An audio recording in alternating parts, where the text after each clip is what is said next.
एक गहरी सन्नाटे भरी अंधेरी रात। विराट नगर का नृत्य कक्ष, मसालों की लाल पीली रोशनी दीवारों पर कांप रही है। हवा में खून की तीखी मीठी कड़वी गंध फैली हुई है और एक घमंडी बलिष्ठ योद्धा का शरीर, जो कुछ पल पहले तक अपनी अजेय ताकत और राजसी हैसियत पर फूला हुआ था, अब एक लहूलुहान कुचला हुआ मांसपिंड बन चुका है। हड्डियों की चटकने की भयानक, दिल दहला देने वाली आवाज़ अभी भी कान में गूंज रही है। कोई चीख नहीं निकली, कोई मदद के लिए हाथ नहीं बढ़ा रहा था। बस सन्नाटा छाया हुआ था, एक भयानक भारी सन्नाटा जो पूरे महल को घेर लेता है। ये कोई साधारण हत्या नहीं थी, ये था महाभारत का वो दिल दहला देने वाला, आंसुओं और गुस्से से लबालब प्रकरण जो कुरुक्षेत्र के महायुद्ध से बहुत पहले घट चुका था। आज हम आपको सुनाने जा रहे हैं कीचक की वो कहानी, जो उस क्रूर, कामुक, घमंडी और निर्दयी सेनापति की है, जिसकी मौत भीमसेन ने दी थी। लेकिन दोस्तों, ये कहानी सिर्फ मौत की नहीं है, ये है एक पत्नी की टूटी हुई इज्जत की चीख की, एक पति के सालों से दबे हुए गुस्से की आग की, धैर्य की आखिरी सीमा टूटने की और अंत में न्याय की उस भयंकर आग की, जो चुपचाप जलती रहती है और समय आने पर सब कुछ राख कर देती है। तो कहानी को अंत तक ज़रूर सुनिए और देखिएगा। ये कहानी सुनते सुनते आपका दिल भारी हो जाएगा, आंखें नम हो जाएंगी, मुट्ठियाँ अपने आप भीग जाएंगी, सीना धड़कने लगेगा और अंत में न्याय की जीत देखकर सीना चौड़ा हो जाएगा। तो आइए गहरी सांस लीजिए और चलिए उस काल में, जहाँ 5 पांडव और उनकी पत्नी द्रौपदी अपनी तकदीर, अपमान और धर्म से लड़ रहे थे।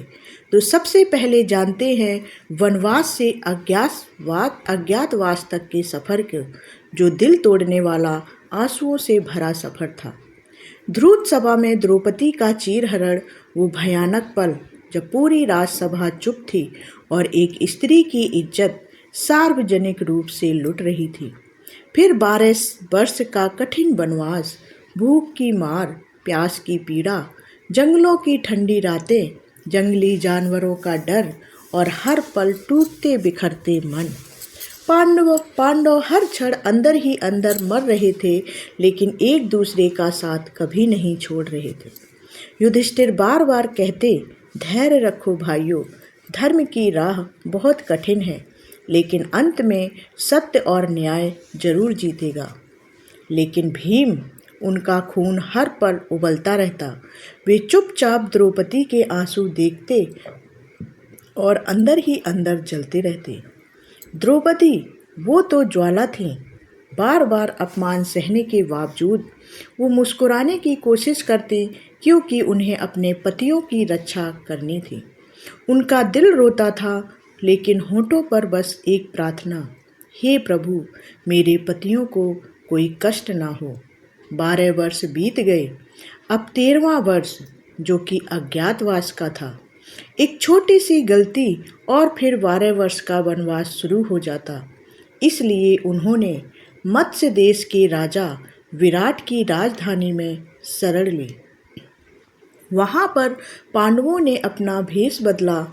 युधिष्ठिर बने कंक, भीम बने बल्लभ जो रसोइया थे, द्रौपदी बनी सैरंध्री रानी सुदेशना की दासी, अर्जुन बने बृहन्ला।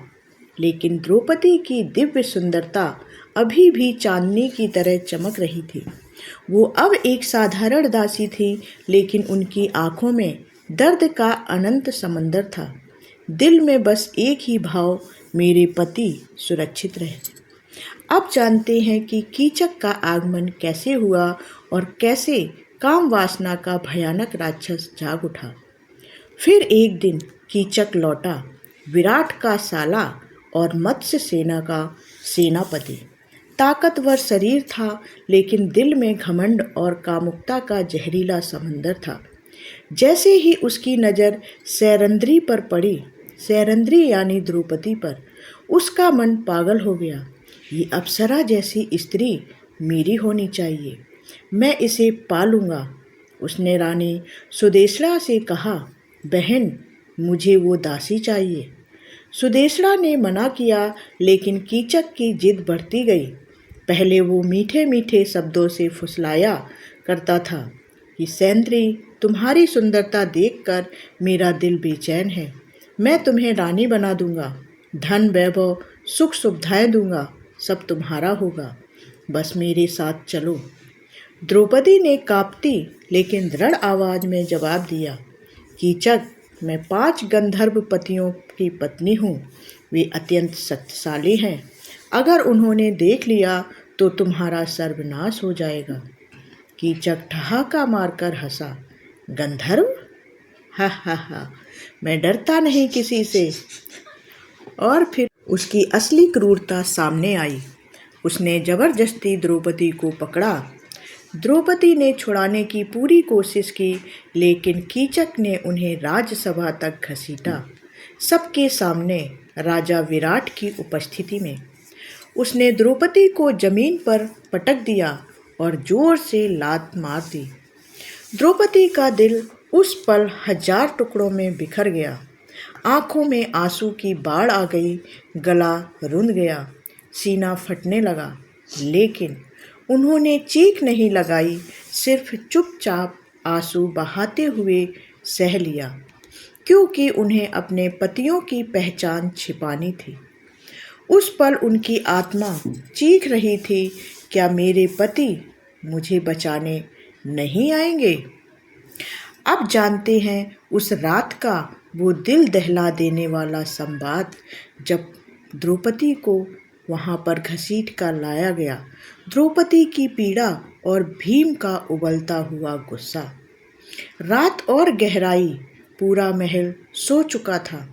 द्रौपदी आंसू पोंछते हुए कांपते कदमों से रसोई में पहुंची, जहां भीम बल्लभ के रूप में सो रहे थे। उन्होंने अपना आंचल खोला। लात का नीला काला निशान साफ दिख रहा था।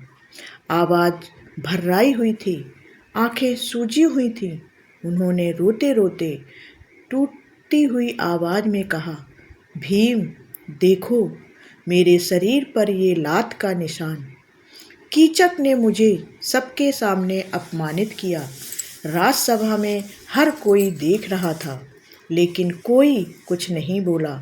युधिष्ठिर कहते हैं, धैर्य रखो।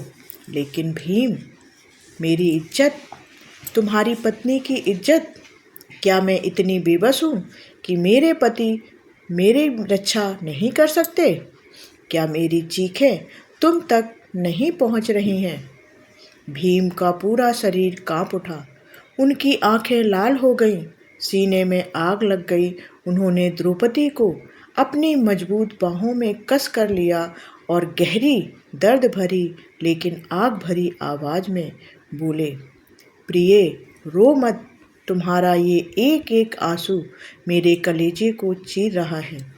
तुम्हारा अपमान मेरे लिए असहनीय है। कल रात नृत्य कक्ष में आओ, कीचक को बुला लो, बाकी मैं संभाल लूँगा। आज उस घमंडी को उसकी औकात दिखा दूँगा। जिसने मेरी पत्नी को छुआ है, उसका अंत आज रात ही होगा। द्रौपदी की आंखों में डर और उम्मीद दोनों थे। भीम, वो बहुत बलवान है, सावधान रहना, मैं तुम्हें खोना नहीं चाहती। भीम ने द्रौपदी के माथे को चूमा और गरजते हुए कहा, जिसने मेरी पत्नी की इज्जत पर हाथ डाला है, उसका यही हश्र होगा। तुम चिंता मत करो। अब जानते हैं कि नृत्य कक्ष में कौन सा भयंकर युद्ध हुआ। भीम का गुस्सा कैसे फटा। रात हुई, नृत्य कक्ष में मसाले जल रही थी। कीचक काम वासना से पागल होकर आया। जैसे ही वह अंदर घुसा, सामने एक विशालकाय, गुस्से में लाल आंखों वाला पहाड़ जैसा योद्धा खड़ा था। कीचक बोला, ये कौन है? कीचक चौंका। भीम गरजे, मैं वल्लभ नहीं, भीमसेन हूँ। और तुम, जिसने मेरी पत्नी द्रौपदी को अपमानित किया, आज तुम्हारा अंत होगा। युद्ध शुरू हुआ। कोई तलवार नहीं, कोई गदा नहीं, सिर्फ नंगी ताकत और भीम का वो गुस्सा जो सालों से दबा हुआ था। कीचक ने पूरी शक्ति लगाई, लेकिन भीम ने उसे उठाकर दीवार से पटक दिया, फिर पकड़कर कुचला। हड्डियां चटकने की आवाज़ पूरे कक्ष में गूंज रही थी। कीचक चीखा, रोया, माफ़ी मांगी, मुझे छोड़ दो, मैं गलती कर बैठा। लेकिन भीम नहीं रुके। अर्जुन बाहर मृदंग बजाते रहे ताकि लड़ाई की आवाज़ बाहर ना जा पाए। भीम ने कीचक को इतना कुचला कि उसका शरीर एक लहूलुहान बेजान गोले में बदल गया। उस पल भीम के मन में सिर्फ एक भाव था कि जिसने मेरी पत्नी को छुआ उसका यही हश्र होगा। अब जानते हैं कि कीचकों का हमला और भीम का दूसरा तूफान। सुबह खबर फैली, कीचक मर गया। उसके भाई बंधु पागल हो गए। उन्होंने द्रौपदी को पकड़ लिया और चिल्लाए, ये सैरंध्री ही जिम्मेदार है, इसे कीचक के साथ जला दो। वे द्रौपदी को शमशान ले गए। द्रौपदी की चीखें आसमान छू रही थीं। मेरे पति, मेरे गंधर्व पति, बचाओ मुझे, मैं मर रही हूँ। भीम फिर आए। एक विशाल पेड़ उखाड़कर वे तूफान बन गए। गुस्सा, प्यार और न्याय की मिलीजुली आग में उन्होंने उपकीचकों का संहार कर दिया और द्रौपदी को बचा लिया। इस घटना का सबसे गहरा सबक क्या है, यह जानते हैं। दोस्तों, ये कहानी सिर्फ एक वध की नहीं थी। ये सिखाती है कि जब एक पत्नी की इज्जत पर आँच आती है तो एक सच्चा पति चुप नहीं रह सकता।